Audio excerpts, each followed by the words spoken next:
What's up, guys? Terry Foy, Matt Kinnear, Dan Aber, and Kevin Brown. We are back at the Inside Lacrosse Roundtable. This time we're talking about college lacrosse. The 2026 season is upon us. The top 50 players are here.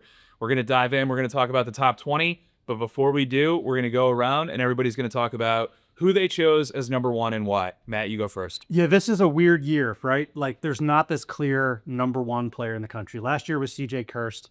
And even, when you think back a few years, there's Brendan O'Neill, Connor Schellenberger. It's one or two guys. We had four different people get votes for number one of our staff and our collective group that voted on this.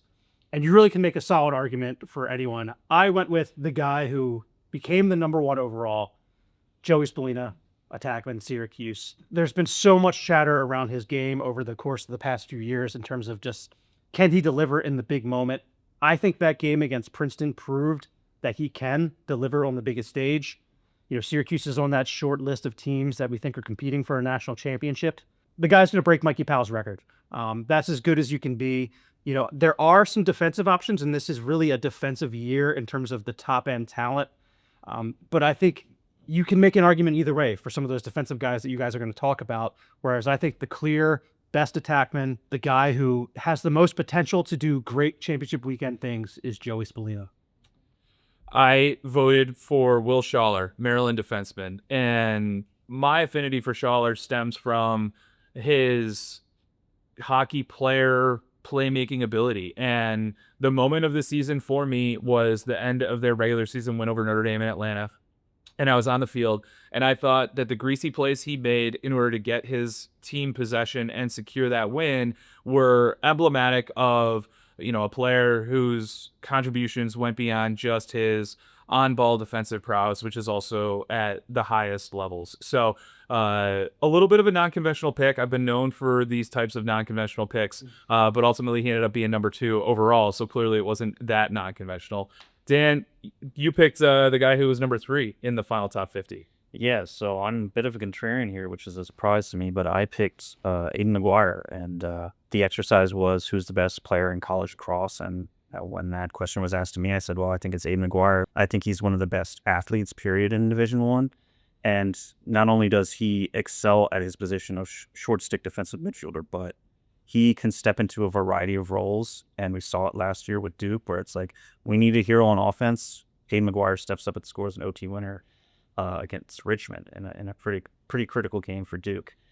And I'm honestly surprised that he didn't get as many votes for number one or in the top five as I thought, because I think when you ask around, I think who's the best player in college lacrosse, which then leads into the conversation, who's going first in the PLO draft next year. I think Aiden McGuire is on that short list. For me, he's the best player in college lacrosse. It was not an easy decision with some of the guys we got here, but I feel good being the contrarian here. So it's a solid take. It's out there reigning midfielder of the year named by USILA. Like, for a defensive midfielder to have the season that he had, kudos to you for ranking him number one. We had a couple other submissions that also ranked him the top overall player. I couldn't do it. Like, I think there's other defensive midfielders that are similar in terms of their impact on winning. You think of Eric Kolar out of Maryland, doesn't put up as gaudy stats, but his impact on that end. Jack Pilling, co-captain down at Richmond. So I sided with Matt here with picking Joey Spallina as my top overall player for all the reasons that you mentioned. He's the biggest name, and look, we don't need to overthink it. Coming off a 90-point season, he was our 6th ranked player last year, and like you said, that 8-point performance against Princeton in the quarterfinals, and just watching him in the fall. He's ready to come back for more and lead this group of Syracuse that's got a lot of expectations coming into 2026. And to be fair, though, I'm not as bullish on Syracuse as a lot of people are in terms of, them going all the way. I think that they are certainly, in this tier of teams that we consider contenders. But, if I'm picking a national champion right now, I am picking Maryland, which kind of goes against, the pick I just made. And kind of represents that this year is like one of those like Maryland-esque years, right? When there's not a clear like alpha offensively, you expect Maryland, they talked about the faceless offense that they have, to be a team that's there in the end. But for me, it's not a Spallina fit. I think Spallina's cast around him needs to improve a little bit. I'm not sure that it necessarily did this year, but Spallina does elevate everything with that program, with his play. I think the critiques of him are just a result of the fact that Syracuse is the most dedicated fan base, the loudest voices, the most media attention, everything you want to say, all those criticisms about him. And some of them were maybe valid early in his career. But, he's the guy that I want with the ball if I'm going to be building a team. As we mentioned, we're going to go through each of the top 20 players. Number 3, Sean Light, Notre Dame, defenseman. We've already mentioned him in the context of this being a class with more known quantities at the defensive end of the field. One of the things that I think is interesting about Light's profile is effectively the questions around Notre Dame and what they have to do offensively and how they have to rebuild, and we'll get to some of those guys later in the conversation. But Light, incredibly well-known quantity, 2-year starter, won a national championship as a freshman, and certainly was really good as a sophomore as well. Matt, what do you think about, and where do you see Sean Light fitting into this group at the top? Yeah, it's funny because, I think all of us would say that he had a down year by his standards last year, but he was still the Co. Schmeiser Award winner, which I think just speaks to the unthinkable standard that he has set. He can do anything. And, what I just loved is how he stepped in there right away and has been that consistent force. You kind of he looked danger in the eye and just didn't flinch. The way that he just got in there, I remember him guarding Joey Spallina in one of his early games 2 years ago, and the way he just handled that. He's certainly got potential to be the best player in college lacrosse. I couldn't vote him number 1 just because I thought he was coming off a year that wasn't his best. But clearly his not best year is better than at least 46 other players in the country. So, that's pretty darn good. We already talked about McGuire coming in at number 4. Owen Duffy at number 5. Dan, I know he's a player that you have a lot of thoughts on. What was your take on where Owen Duffy landed? Yeah, I mean, I think, top 5, I would say, is probably, a consensus. I think everybody thinks that this is probably one of the best players in college lacrosse, period. Just a truly dynamic dodger, able to orchestrate an offense like very few players can. And I'm expecting a huge year for him alongside Dom Petramala. We've talked about in other videos and other conversations that this is a really big year for North Carolina in terms of where they can go and where they can finish. And, Duffy and Petramala are finally in their upperclassmen years. So the expectation for them is going to be higher than it has been for the past 2 years. And after what we saw from Duffy in the World Cup game or the World Games this past summer, I think that he's primed for, another great season and probably expanding on his point total. But I think the question for the Tar Heels now is, how far can we go in the postseason? So Yeah, if anything, that U20 World Championship fully had more hunger. Coming off a disappointing first-round loss as well at home, you got to expect Owen Duffy coming off a 79-point season. If he increases that point total, getting close to the triple digits, he's certainly capable of it. He's that dynamic of a dodger and scorer. And look, his team needs him to put up these balanced numbers. He had 40 goals, 39 assists last year because they need him to run the offense. Everything goes through him, and it's going to need to be that way. He's going to need more help. He's getting some talented freshmen coming in, but it doesn't take anything away from him being a top 5 player this year. Yeah, I was going to say, actually, he's in a very unique position where I think he's actually criticized for doing too much. I think that a lot of people, when they looked at Carolina last year, they said there's too much on Duffy and Petramala and they're not getting help from anywhere else. So, like you said, if they can actually get some more contributors and some more consistent play from some of their younger players and some of the other players that were younger last year but are getting older, this team has very high potential. One thing with that is, yes, that has been the criticism. It's too much Duffy Petro. But this is really the healthiest they've been together in the off season is this year because they've, kind of been staggering injuries back and forth. So the fact that the two of them are going to be even better as a duo, presumably, and then add in this freshman class and some of the other changes that they're making, they're going to go far, and Duffy's going to be the reason. Kev, at number 6, Ryan Goldstein, Cornell attackman. You've both reported a lot on this team. Got an opportunity to see him in the fall as well. And also, I think it's fair to say you have pretty strong affinity for Goldstein's game. How'd you feel about where he slotted in at number 6 and what he means to the Big Reds' future as they look to repeat? Yeah, burst onto the scene as a freshman, second half of that season, only added to it as a sophomore. We saw during championship weekend, and whether it was CJ Kirst or John Tillman, everyone was singing his praise after that championship triumph because he's shifty, he's quick, he's a really aggressive feeder. He ended up with 50 assists to his 43 goals last year. So, looking at those offensive weapons that they have, they're going to have to play even more off ball without a dynamic threat like losing your Torton winner and CJ Kirst.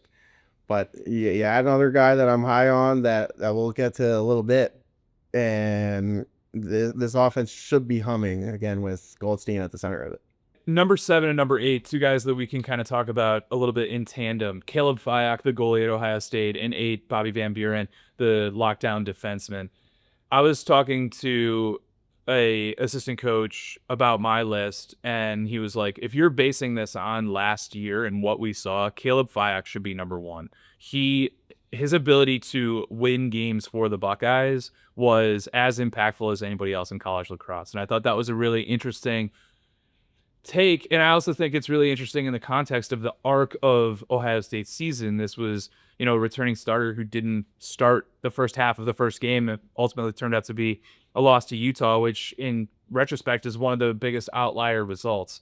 And then as the season develops and he really, fit into his own skin, what is such an interesting contrast between Fyack and the defense that plays in front of him is the yin-yang elements of their approach. I think what makes Fyack such a good player is the looseness with which he plays, whereas I think defensively it's the tightness with which they play that is like so on a string. And you could assume that wouldn't work, right? That it would be a little bit competing, but I think anybody who watched that defense play last year would come away saying it did work and it was really complimentary. So, Matt, Bobby Van Buren is a player that you've written a lot about over the course of the last several years, and somebody that I know you have a lot of affinity for his game.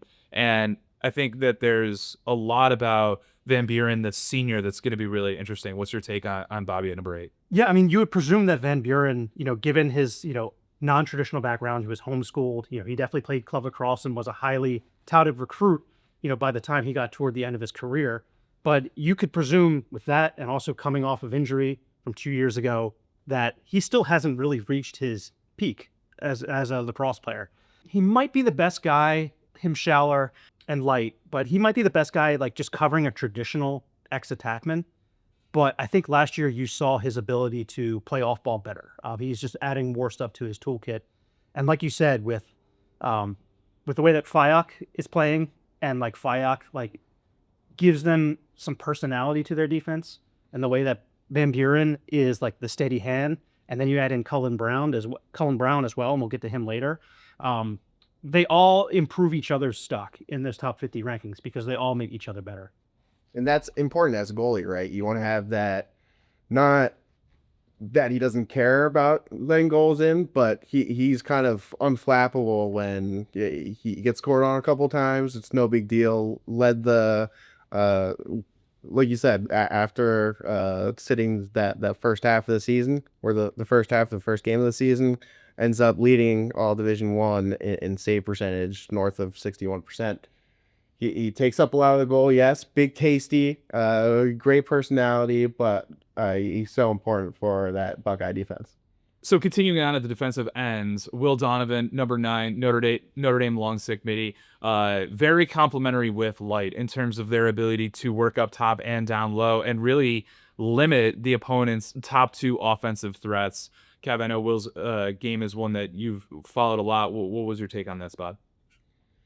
Yeah, whereas a lot of other long stick midfielders will get some notoriety and a lot of press for how much they score in transition, and we'll get to a guy who really can do that. On ball ability from Will Donovan, it just takes the top midfielder out of every opposing offense that they play out of the game, and that's so important. His play on the wings is one of the best in the country. He ended up with only 24 ground balls last season. You'd expect a little more than that, but overall, just he makes a lot of plays. He is so important for both those titles. And listen, it wasn't a huge drop off. Like, yeah, they lost a sizable lead in that quarterfinal game, but they're still a top 10 defense, and in terms of efficiency and in our numbers, but Donovan is definitely a big reason for that, and it's a good shot. He's a perfect pair with John Light down at close. At number 10, Brady Wambach, faceoff guy for North Carolina. Dan, you spoke a minute ago about Owen Duffy, and Wambach is going to be the guy feeding him the ball. The best faceoff guy in college lacrosse is an insanely valuable weapon for a team with aspirations like what the Tar Heels have. Missed the tournament 2 years ago, make the tournament but lose in the first round in 2025. Clearly, the goal is at least to win a game, if not two, maybe even three, if not four in 2026. What are your thoughts on the role that Wambach's going to play in that? I mean, yeah, he's a big reason why I think a lot of people are bullish on the Tar Heels. And, you know, if he can give Owen Duffy and that offense 70% possession in every single game, that's just like, how do we lose, right? Like, it's really comes down to that. And I think it's interesting that he's actually a number 10 and that the next face-off guy on the list is actually at 25, I believe. I won't reveal his name right now, but it's interesting because I think that there's 3 guys in the conversation, I'm not going to mention them all right now, that are in contention for that title as best face-off guy in the country. So it's interesting to see, to me, that Wambach won that somewhat decisively. I would add that what I think about Wambach's role in the way in which he's either competing or separated himself from competition is what Carolina has done with Parker Hoffman, another highly touted faceoff guy coming out of high school. And Wambach became like a yeoman in terms of the percentage of Carolina's faceoffs that he took, but they still felt like there was value and a way in which to get Hoffman on the field, which was converting a high school faceoff guy into a wing guy. And that's pretty much the only role that he plays, and was, really potent off the wing offensively with 6 goals and an assist. And so I think that the complementary nature of their game is super compelling, but also underscores exactly how effective Wambach is as a faceoff guy. If you look down your bench and you say, we've got this guy, Parker Hoffman, who can contribute, but we're going to put him on the wing as opposed to having him take a third or so of the faceoffs, because we don't want Wambach not taking those faceoffs. Keeping it rolling, number 11, Mikey Weishar. Matt, I'm going to go to you with this one. Again, you've spent a lot of time watching Towson practice over the last couple years. You've covered a handful of Tiger games. Weishar, Kevin, you mentioned earlier, was a highly touted pro prospect. He's the first non-power conference selection. He's coming off of a year in which he moved from midfield to attack full time. What are your projections and outlook for Wambach in 2026? I'm sorry, for Weishar in 2026. Yeah, and I saw them in the fall, and I mean, he looked like Mikey Weishar. You know what I mean? Like, he's just like, he's one of those guys that there's an excitement every time he touches the ball. It's the way he plays. He's so explosive, and you just kind of like, he has that reckless abandon to him where like, oh, is he going to just like dart to the net and get hit theatrically and still score? He's one of those guys. So he just adds an excitement to that Towson offense. But I think that the thing that raises his ceiling is some of the pieces that Towson has on offense coming back. You have Ronan Fitzpatrick, who emerged as like, this really awesome goal-scoring redshirt freshman last year. And now you have Joaquin Villagomez, who's coming back from injury. He probably will be a midfielder. I think some of the positions are a little gray there, but he's got so much size and is going to be able to bully guys in a way that's going to allow Weishar to just use his explosiveness. And I think he'll play at attack again, and he was at 48 goals last year. I see more than 50 this year. Another really quick, shifty offensive player, Nate Kabiri, coming in at number 12. Princeton's leading returning scorer, as they said goodbye to Coulter McAsee, who joined the PLL, and that creates a hole on the left side of their offense. But Kabiri is the righty and the quarterback. Kevin, I'm going to throw this one to you because I know you got thoughts on the Tiger offense and Nate's role in it. Yeah, he's a super well-rounded player. Very balanced stat line last year: 32 goals, 29 assists. Pretty flashy at times. We've seen the behind the back catches on socials, but his ability to impact the how the offense runs next year is going to be so important because he is going to take on those number one defensive assignments for the first time in his career as a junior, and that's probably the only reason he lies just outside of the top 10 going into this season in our aggregated rankings. There's something to prove there, and we'll see if he steps up to the plate. We know he has the talent and skill set to do so. I actually think that of all the players on this list, Nate Kabiri, especially amongst attackmen, might be the best, like, low angle, make something happen, whether it's an assist or score. Like, he just is clinical from, like, just above goal line extended. With Princeton, like, there isn't a huge drop off expected from Coulter Maxey's graduation. And I think Kabiri is probably the prime reason for that. It's going to be really interesting to see how he fits into the offense, because there's a few other guys on this list from Princeton who we think are either going to be as good as last year or a lot better, and how do they fit into an offense with him? Number 13 is Cullen Brown, Ohio State defenseman. Matt, you mentioned him earlier. I'm going to take this one because I love talking about the distinction between your lockdown traditional on-ball defender, which Bobby Van Buren clearly is, and then your number 2 guy who is tasked a little bit more with some of the off-ball stuff, some of the playmaking stuff, whether it be causing turnovers or picking up ground balls, and the balance that those 2 guys have to have in their game in the way that they, create defensive stops. And for me, Brown is one of the chief examples of not only how important it is, but how striking the value prop between the two can be really challenging. Colin Brown was number 7 among long poles in our fantasy production rankings last season, which, for those of you unfamiliar, we basically value each cause turnover at 6 points, each ground ball at 3 points. And then in addition to the goals and assists that they score. And Colin Brown averaged 3.5 ground balls per game and a little bit more than 2 caused turnovers per game. That level of production is not off the charts because, like I said, he was number 7, but it's really, really impressive. And when you combine it with his physicality and his ability to match feet with the right matchups off of opponents' offense, to me, it just creates an all-around defenseman that I think can fly under the radar because the traditional value is for that lockdown corner who can hold an offensive player that comes in averaging 5 or 6 points a game to, 0-0, ideally 1-1, probably a little bit more realistically. And that's not Brown in this Ohio State defense, but I do think that he provides a lot of other value outside of it.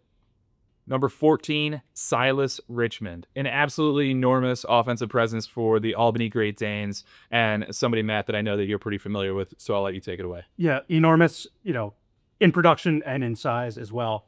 He's a giant out there on the field. The thing that I love is just that, as he's gotten more pieces around him on offense, he's been able to utilize those pieces in such a great way. You look at his freshman year, 2023, 34 goals and 7 assists. I think he was basically maybe dismissed as like a highlight reel guy, right? He's going to be the guy that you're going to have this crazy goal, but like, is he really a complete attackman? And I think he's proven in the past 2 years, last year at 43 goals and 46 assists. That's just a tremendous turnaround from 2 years ago. He's got a lot of pieces around him.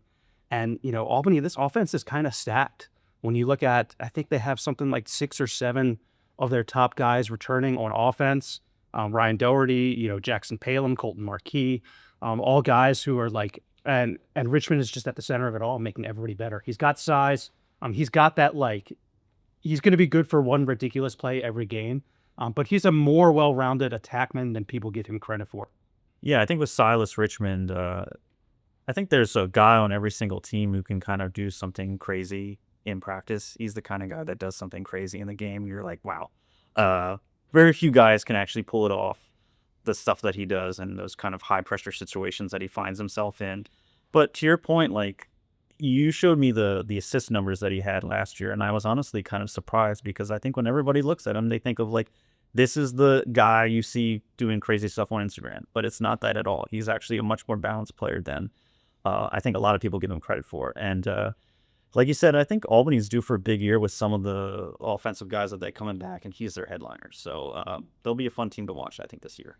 Which, before we move on, to your point about him being enormous on the field, did you realize he was 6'4"? Like I certainly didn't, because of the way he kind of glides out there, beats his matchups, and with those fancy backhands and behind the backs, like Yeah, he really does have it all. yeah. For a guy who's like, his player comp is probably like Sam Handling, I guess. Like he doesn't look it like he's not like a bulky, slow guy at all. He makes things look so effortless and seamless and just fun and free flowing. And I think that's a lot of that's credit to Albany and Scott Moore and their philosophy they have on offense. So it's like props to him for cultivating that type of player, allowing that type of freedom. So. Kev, going to stay with you at number 15, Evan Plunkett, Army midfielder. I feel like if we gave anybody else the opportunity to talk about Plunkett, you'd be upset because he's one of your favorite players and has been for quite some time. Georgia native, his brother is another contributor on this Black Knight offense, a team that's going to have some questions heading into 26 as they graduate their best player at pretty much every level other than the midfield where Plunkett returns. What were your thoughts on what he does and what he means to Joel Barichi's team? Yeah, so athletic. He's everywhere all the time, and he's so important to how the offense runs because he beats his guy, he gets the defense rotating, and look, I struggled with this ranking because, as you mentioned, I am such a big Evan Plunkett fan, and you go down 18 points from the prior season. We had him number 11 going into the 2025 season, so he drops a few spots and that's deserved with the drop in production, but you can expect him to up that tally again going into 26 because he's, as I said, going into last season, he's one of the best passing midfielders, such a great playmaker, and he can get a shot off at any time. So I know with his work ethic, he's up at 4 a.m. every day, and he's beating the drum and running up those hills to get back at it. So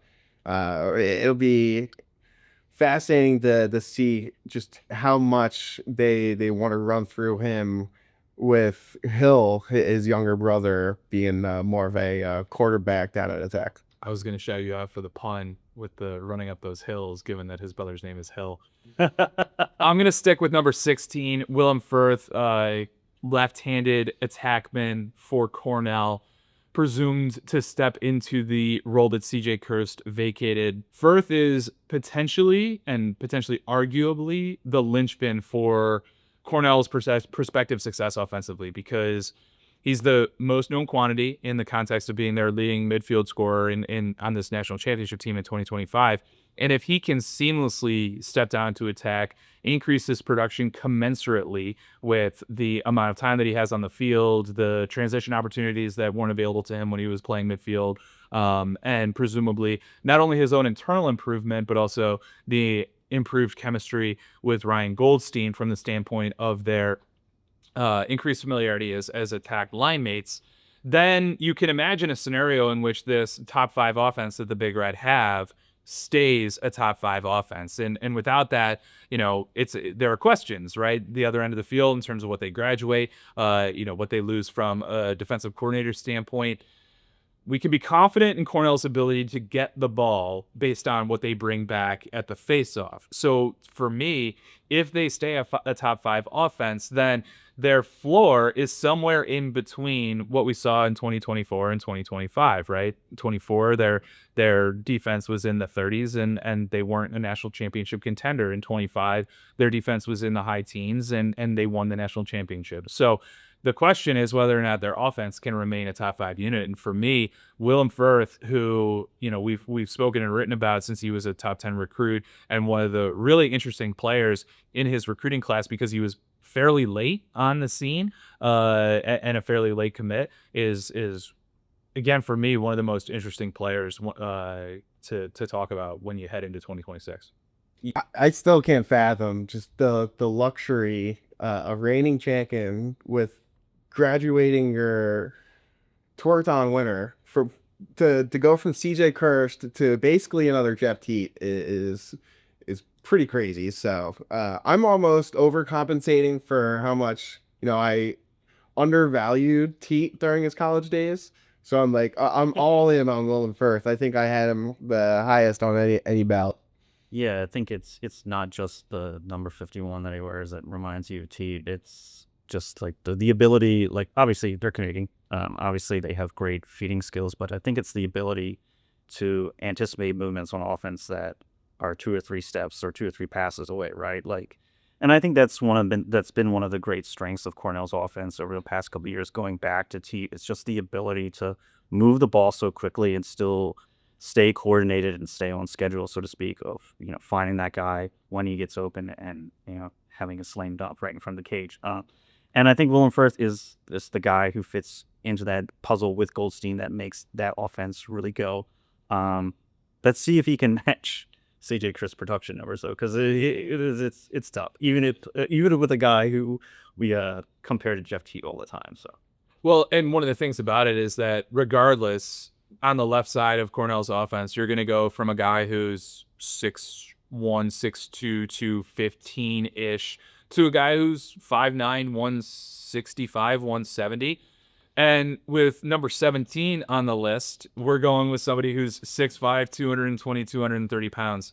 Eric Spanos, the attackman for Maryland. A lot of interesting questions at Maryland's attack as they return Spanos and Braden Erksa, as well as welcome in Leo Johnson on the left side and Chris Lyons from Yale. Matt, what are your thoughts on Spanos at number 17?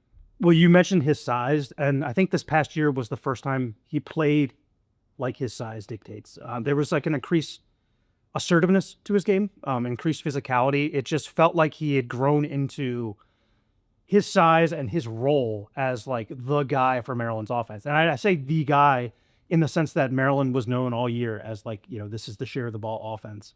But to me, he was really the guy that kind of exemplified that. What was really interesting last year about Maryland is they kept the same lineup throughout the entire course of the year, which is weird for Maryland. They're a team that has been known to, you look at 2 years prior, they made significant changes to their offense like the week ahead of the NCAA tournament.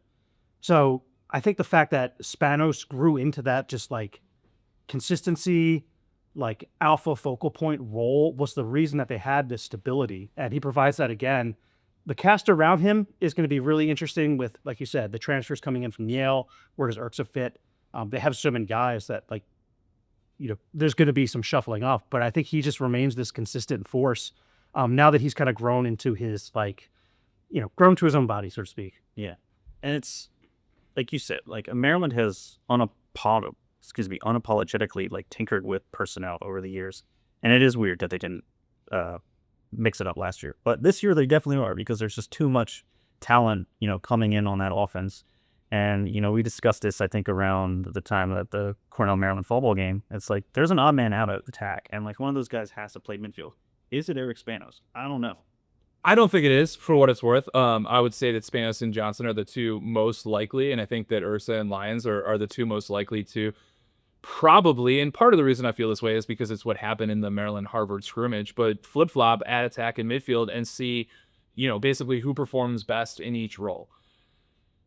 Kev, I want to go to you. We've got a run of defensemen here as we finish up the top 20. At number 18, another Richmond Spider, Hunter Smith, a player that you are well familiar with. What are your thoughts on Mr. Smith? Yeah, he's another one of these erasers that are just so elite coming into the 2026 season. So important for how efficient the Spiders were on that end. And, very even, 27 calls turnovers, 27 ground balls. Unranked going into last season, he was kind of just on the edge of breaking out as one of these top tier defensemen, and he really showed it with his performances against CJ Kirst both times that they played. They play a very great schedule, and it showcases how he can match up against both really quick attackmen and also the physical guys as well. And it's kind of a perfectly built defense around him as well. Last season they don't lose too much. They have a new goalie and a third defenseman that'll have to step up, but Hunter Smith as a co-captain and stepping up as a leader this off season is going to be vital for their success. And to me, Smith is in that category of a lockdown guy, less so of that, kind of playmaker, ground ball, cause turnover guy that we talked about in the context of Colin Brown. These last two guys at 19 and 20 are two of the better guys in terms of fitting both criteria, right? Being excellent on-ball defenders, but also good playmakers for their defense overall. Number 19, Georgetown defenseman Ty Banks. Matt, your thoughts? Canadian superstar for the next several years of World Games cycles and stuff like that, out of Georgetown. So who does that remind you of? He came in and he started right away at a kind of an All-America level. His sophomore year, he did even better. He's aggressive on the ball. He's caused 22 turnovers last year. He's also like this guy that, like, when you watch him play box, back-to-back Minto Cup champion. Watch him play sixes. He played in the Atlas Cup. He's so good with the short stick. It just really reveals just like how good his like nose for just making plays is, both with long stick, short stick, the way he can get out there and run. Just love him. And he's like that kind of menace that you want on your team, right? Like he's the guy that's going to disrupt something. And the fact that like they've got such a good goalie, good pieces around them, he's part of the reason why I'm pretty high on Georgetown this year. Yeah, I was going to say, like, there's that, what is it, Friday Night Lights, Bowie Miles, like, that boy can flat out play football. Like, this guy is just a flat out great lacrosse player. Like you give him a short stick in college lacrosse, and I'm sure he finds a way to make an impact, right? Like, he's just so good, not only at close defense, but he can also push transition between the lines. That defense, I think, is, more so than the Connor brothers coming into Georgetown, is going to be a big reason why Georgetown's going to have a lot of success in 2026. So, and checking in at number 20, Penn State defenseman Alex Ross. For me, a really interesting story of evolution over the course of his career. Whereas coming out of high school, I think both in terms of like his scholastic and club setting, I always thought about him a little bit more as that number 2 defenseman. I remember, watching him in club and being so impressed by his vocal communication, his ability to get his teammates aligned, to work with Caleb Fyock in order to do that. But I also felt like as he has emerged at Penn State, where there's this lineage of really great on-ball players. He has taken number 1 matchups and won them against players who probably came in a little bit more highly regarded than he was in terms of that one-on-one mentality. Kev, do you have any thoughts on Alex Ross? Yeah, you're spot on. I think his evolution as an eraser in the Division I landscape, we had him kind of neck and neck in terms of impact on winning and that really good efficient defense for Penn State with Kevin Parnham last year. And I really think Kevin Parnham was more of that number 2 guy and Ross more of the eraser. And Ross's just impact on just hustle plays and taking guys out of the game. 24 caused turnovers, 31 ground balls. We had him at number 29 last season, so he takes a good leap. And listen, I had him all the way up in my top 5, splitting hairs with Will Schaller, because I think he's right up in that conversation. Yeah, he gets the Rodney Dangerfield Award this year of just like the no respect in terms of, there's so many great defensive guys, right? That's the theme of this whole process that we're doing there. But, you have to consider him with Schaller and Light for all the reasons that you guys have stated. Penn State had the number 5 adjusted defensive efficiency last year. Remember, he was on CJ Kirst for, maybe not the entire game, but a big chunk of that game where, Kirst was held scoreless in the quarterfinals. Granted, the whole storyline after that became, is he hurt? What's his status or whatever? But also the fact Alex Ross was playing him and playing him very well. And, Parnham and Ross kind of in that regular season game, remember Penn State beat Cornell. Right. So this is a guy who can handle the best of the best. You don't get any better than CJ Kirst, and he can handle that. We're each going to talk about a guy that we think is a little underrated, a guy that we think is rated a little too highly, and then a snub. But before we do that, the group of 21 to 25 is just too interesting not to talk about. So we'll talk about. I'm gonna read them off quickly, and then we can each pick a guy that we want to quickly address. Number 21, Hunter Aquino. Attack / midfield, Penn State. That's part of what makes him interesting. Number 2, McCabe Millen, attack, Virginia. Number 23, Ben Johnston.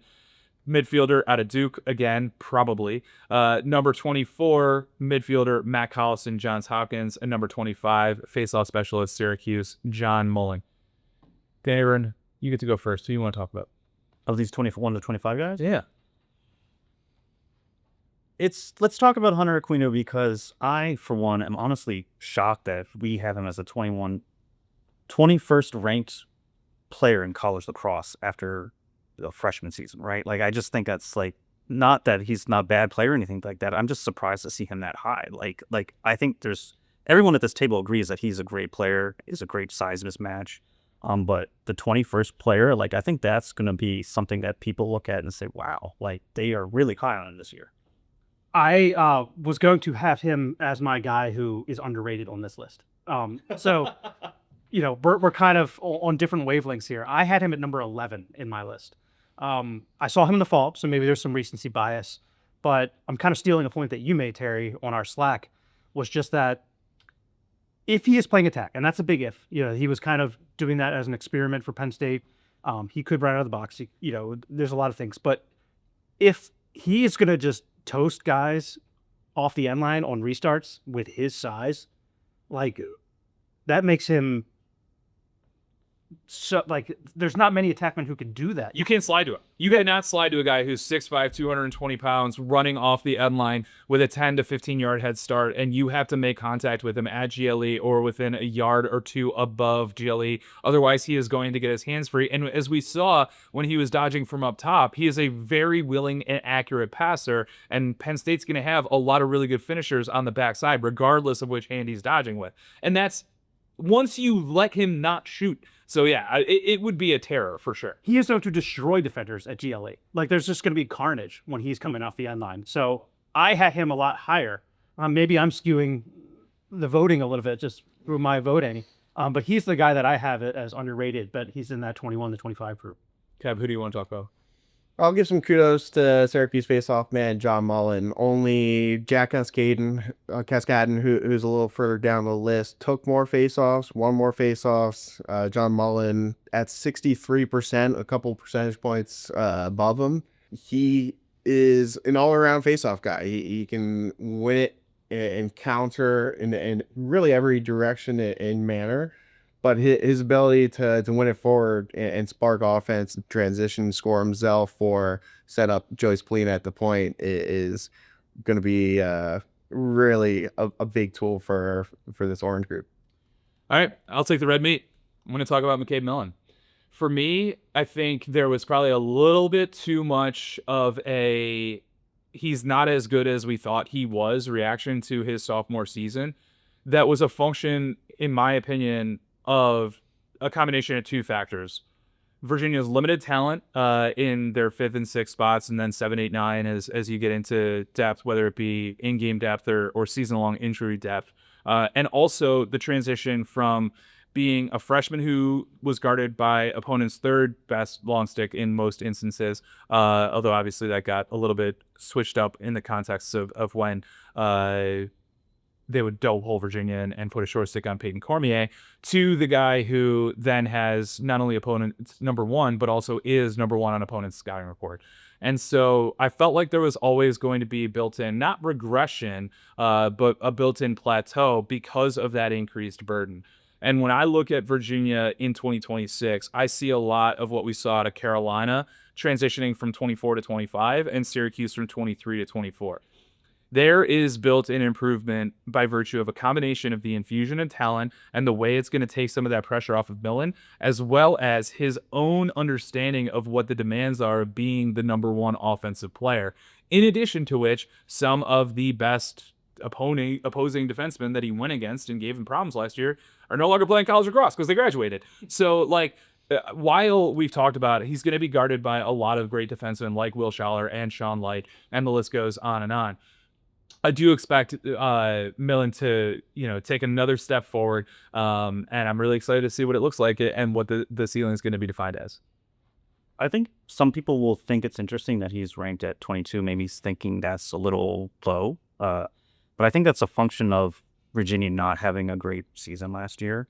because I think when you look at McCabe's numbers, they're really not as bad as like the whole idea that he has regressed would suggest, right? Like I still think he was one of the more effective players in the ACC. But I think for Virginia, like they're getting a lot of guys back from injury, but I think everybody is going to watch how he interacts with his brother Brendan, because I think that when those two guys are together, they play roles that are more authentic to themselves and to how they want to play. Like I feel like for a bit of last year, McCabe was put into a role that he wasn't necessarily familiar or, Has suited for. best suited for. Yeah, like, and I feel like with Brennan coming in, a guy who can be a little bit more of a quarterback, like that's going to open up a little bit more of McCabe to be more of like a dodge to set up your own shot kind of guy, which I felt like when he was at McDonough and we saw a lot of his games, he really excelled at. And you add in a couple of guys coming back from injury and a few other freshmen coming in. Like, I think that this team is due for a bounce back. How much do they bounce back? I think is the question for me. It's really well said. Just you cannot understate that importance of Brendan coming into the fold. And I'll just throw this out that Connor Schellenberger also coming back on staff this year to mentor both of them is going to be huge.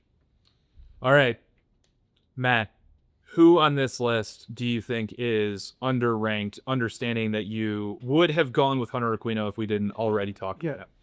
I rated Jack Spidell a lot higher. Obviously, he's a returning All-American. He's a do-it-all guy. And I think when you watch the USA U20 team, he led them in scoring. He wasn't even invited to the original selection camp. And he just kind of willed his way in there and added to the team right before the event and just did a little bit of everything. Great rider. Can score inside, can cut off ball. He's the best rider on the best riding team in the country. So I think his impact goes beyond his point production. And he's going to be, really a key part to a Harvard team that is going to look different on offense, obviously. But I still think it has tremendous upside. The way to do this exercise and have it be like a pure answer is to look at my vote side by side with the final vote and be like, okay, that's where the biggest distance was. Hand up, I'm not going to do that. I voted Josh Yago as number 39, and he came in at number 32, which should suggest that when I look at the list, I wouldn't say like Josh Yago, he's the guy who is too low. And yet, as I look at the list, that's the reaction that I have, because the role that he's going to play and how important he is going to be is really hard to overstate. Notre Dame has solidified itself as a national championship or bust level program, and this is the opportunity to see what that offense looks like without Chris Kavanaugh and Jake Taylor. And if it's going to be a national championship quality offense, the Air Force transfer is going to be a part of the reason why. You could justify being a little low on him because of the lingering injury issues through the fall, and potentially for the integration issues of being a grad transfer at Notre Dame. I don't think the grad transfer point carries much water, because we've already seen grad transfers come in and be incredibly influential in Notre Dame winning national championships. I understand they're not at Tappan, but with that being said, the thing that makes me most bullish for Yago in 26 was something that I heard, which is that nobody at Notre Dame practices has as consistently given Sean Light challenges in one-on-ones over the last 3 years as Josh Yago. And for me, that means something. And so that's my guy who I think is, if not underrated or underranked, is the guy who I think as the season goes along, and if we do this exercise at the end of the year, might be the one who's the most high. Dan? I'm going to go with Colin Cardilla. He came in at 34 at our list. I ranked him number 18, and I just think that when you look at how Rutgers finished the season last year, and you also look at how Cardilla played with the USA team this past summer, like, I just think he's a freaking awesome player. Like, he's got the size, he's got the shooting ability. He's just a fantastic offensive dynamic player, and I feel like if Rutgers is going to bounce back from that kind of like disappointing first half of the season that they had last year, he is going to be the reason why. Him and Carden Stoller, who is also on this list. And I just think that, I was shocked to not see him in like the mid-20s. Like, I think that he is going to establish himself in his junior year as one of the best players in college lacrosse. Kev? Decent shout. Gentlemen, I am shocked that these two players were as low as they were. I'm higher on the Connor brothers than I think the rest of the staff here. They ended up in the 25 to 30 range. I had them as top 10 players coming off a Patriot League title with Colgate. They both make the switch over to the Big East to Georgetown. Liam Connor, fourth in points per game. Rory, seventh, both around 5 points per game. Rory, that kind of quarterback, lefty, kind of can operate on the wing or at X. He's so good at facilitating and seeing the offense as a former high school football quarterback. Liam, on the other hand, the former high school basketball standout, you can really just tell because he's got that size. He's seen over top of the defense, and he's moving the ball really well. It's difficult to say really who's better than who. I think they're right there. They're kind of tied in my mind, but they're both coming into a Georgetown attack unit that loses solo captain Aiden Carroll and a vastly improved Fulton Bayman from last season. So they have two roles to fulfill in that offense, and they've got really gifted skill sets in terms of how can they can produce. I think that they probably caused voters the most fits because I know for me personally, like I just felt like you had to group them together, like right next to each other, because it's like who's better, like who's more impactful. Like I couldn't make the distinction, so it's like, yeah, I think that they're probably a little bit lower on this list because I think people struggled with, like, where do I place them as individuals instead of like as a pair, right? But yeah, they're going to be huge for Georgetown and probably one of the big reasons why people are so bullish on that team. So, Matt, who's too high? Who is ranked too high? Okay, the guy that I rated most lower compared to his rating in this top 50 is Sean Byrne, the goalie at Army. And I think my thought process there is not a slight against Byrne, but I'm curious how Army's defense is going to be overall. AJ Pilot, Christian Fournier, Christian Mazur are all gone. Yeah, those are three guys who you stated earlier. Some of the best at their individual positions are now gone. How much, with goalie and defense, it's kind of that yin yang thing of like, how much did Sean Byrne make those guys look really good? How much did those guys make Sean Byrne look really good? And not only that, but also with Vokoletti gone, how much more pressure is the defense going to be under by virtue of how much more defense is going to have to play? Exactly. So Army is one of those teams that I think I ranked everyone that I had on this list, Plunkett, Sean Byrne. I think I kind of dipped them down a little bit from maybe what some of the expectations were, just because I think there's enough question marks around that program to have a little bit of skepticism. I'm going to do the same thing with the overrated as I did with the underrated, which is defy my own vote. So Peter Bonanno came in at number 27. I had him at number 19. I know that I had a large influential voice in communicating to our staff after some of the conversations that I had with folks around Princeton coming away from the fall in terms of the role that Bonanno was going to fill. So replacing Coulter Mackesy, it would seem that that responsibility would fall to either Chad Palumbo or Bonanno. And my gut is that the sophomore is going to take the attack spot for a couple reasons. Number one, Kevin, you made this point, so I'll give credit to you, but a little bit more bang for your buck in terms of he's got 3 years of eligibility left. And then the other reason to do it is because Palumbo's role in midfield is very clearly defined, right? It's kind of the idea of when an offensive lineman gets hurt, it's a bad thing to move one offensive lineman into the role of the injured player because then you have two new guys, right? Whereas, if you keep Palumbo in that midfield spot where he's played at an All-American level and put Bonanno in at the attack spot.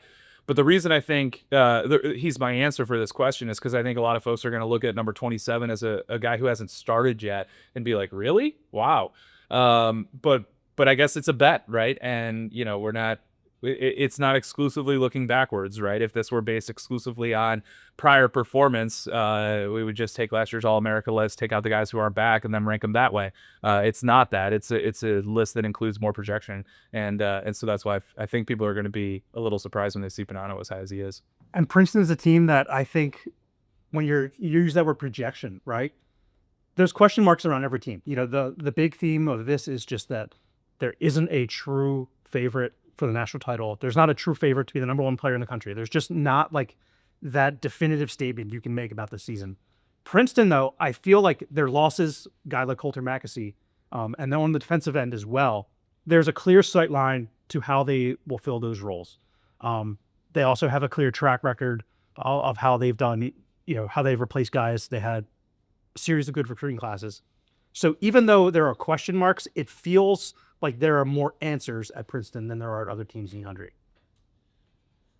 Dan. Well, I was going to say Bonanno, so but I'm surprised to see Ben Johnson at 23, and I think that's not really a slight against him, but like I asked the question, where's Max Sloat? Because I feel like at points during season last year, I thought Max Sloat was their best offensive player. Like, they fit him into attack, and I thought he worked great there for a couple of weeks, and then, he may have had a bad game here or two, and they said, hey, let's send him back to midfield. But, like, I just think going into Duke's season next year, like, I would be much higher on Max Sloat than, he's not even on this top 50. Like, I think that he belongs in this top 50, and it's not to say that Ben Johnson shouldn't be at 23, but it's like, I think that both him and Max Sloat are the engines that run that Duke offense, and I think that they should be perceived in like the same hemisphere. I don't think that they are. Got you got. Yeah, it's a fair shout. I had similar feelings about Matt Collison. I kept dropping him back in my ballot, although I think he's uber talented and is going to be super important for that Hopkins crew. Kind of the opposite reaction of a guy everyone maybe expected to be on the list, ended up there at 40, Don Petramala. He's good for a hat trick a game. I just value more quarterback type players, that a couple guys who didn't make the list, such as Ohio State's Garrett Haas, Penn State's Kyle Lehman. Not as gaudy numbers as Petramala's 48 goals, which kind of matched 48 goals, 3 assists. You look at Ohio State's Alex Bernier, didn't get many votes, 50 goals, 2 assists. So real sharpshooters, but a guy like Teddy Malone, Aiden O'Neill, these are some of the attackmen that I ranked ahead of him that were just outside of my top 50. Matt, your snub. I had so many snubs that I guess I'll try to limit it to one, but if you want to circle back, I might have a few others as well. The Big East as a conference is snubbed in this, just basically the Georgetown guys that we mentioned. Jake Melchione, LSM at Villanova, is a guy that I had late in my 40s, but you could also say, like, does someone like Grayson Manning, because of the way he played this summer, even though, granted, he doesn't have the college experience and track record of some of the other goalies in this position, or Cody Mawalski, are they guys who should have gotten into the list? I had Jake Melchione. He's excellent off the ground, creates a lot of transition. There's something to be said about a Villanova LSM. It's a position of strength for them that they've had for years. But I've got a bunch of guys as well. So he's one of them. The Big East in general is one of them. But I will defer to the floor for some other snubs before I take over the microphone too much. I'm going to go with Logan Ipp. For me, he was really in contention for that midfielder of the year spot last year. He fits the comment that I made about just a broad-based statistical production, cause turnovers, ground balls, in addition to goals and assists. And, certainly plays on a really good 6-man offensive unit. So, I think he benefits from maybe some of the burden, especially last year, that a guy like Sam Kane carry. But for me, Logan Ipp is a top 50 player. That I deferred because he was the guy he was my number one guy before I switched. I had him at 42. Yeah, Ipp is a great shout. I'm going to offer up 2 names.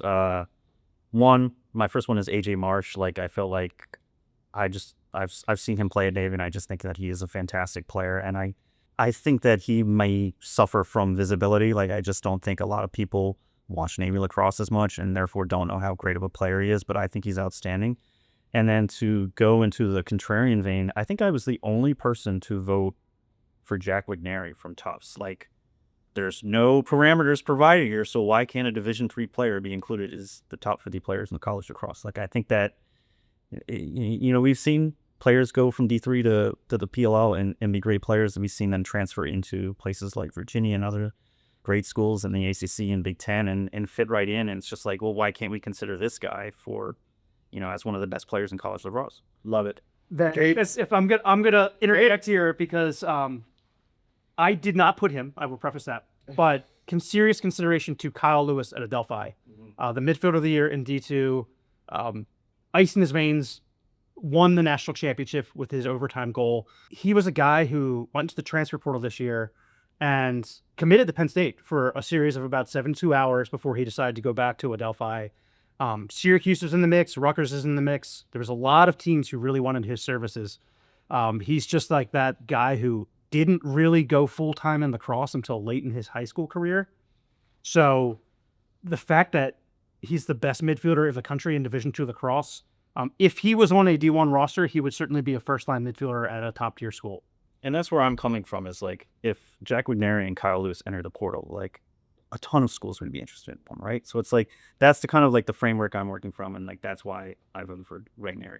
Kevin, let's go over to you. I stuck with Division I teams that made it to maybe a quarterfinal or a goal away from championship weekend. I was kind of beating the drum for a couple beware the spider guys here with Richmond. A midfielder, Joe Sheridan. Only a handful of guys produced 40 points from the midfield. Sheridan was one of them. He was just outside the top 10 in shooting percentage. He worked his butt off to improve his shot in the offseason going into last year, and was rewarded. He's kind of the focal point of that midfield, with a couple surrounded by 2 step-down shooters that graduated. So he's going to have another big year. But the guy I was really harping on was Lucas Littlejohn. The best hands in the game, the interior finisher, north of the border. And for as much work as you did, Terry, as explaining Jake Taylor's impact on winning, I think he is in that same stratosphere in terms of he's such an accurate finisher. He was a couple percentage points below Jake Taylor, but still 7th in Division I last season. And it's just so like exhilarating how quick he gets it out of his stick. It's just in terms of how many times they jam it into him at the end of the shot clock. But that really opens up things for the rest of that Richmond offense. And they were top 5 in efficiency, and just how deep they made it last year. I thought he deserved the shout. That'll do it for our discussion of the top 50 players. Next time we talk around this table, the college lacrosse season will be in sight. Fellas, thanks so much for your time. Thanks everybody who watched and listened.